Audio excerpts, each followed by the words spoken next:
I wanted to concentrate on the center of the mural, not all the important events on the outside. Yes, I left in his feelings toward Woodrow Wilson.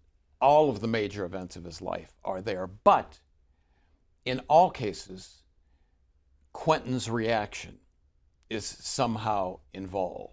For instance, when he decided not to run for a second full term, he served 3 years after McKinley had been assassinated. He won one term from the electorate. He could have run for a second term. He decided not to, eventually, much to his sorrow.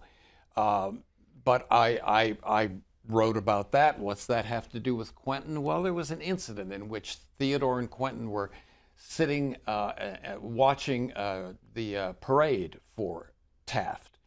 And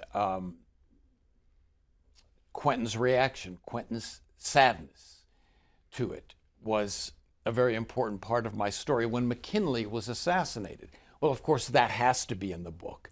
But the main reason it's in the book is that Quentin had a collection of dolls, male figures, and he cut out little scraps of black fabric, armbands, and put them around the arms of his figures. I guess today we might call them action figures.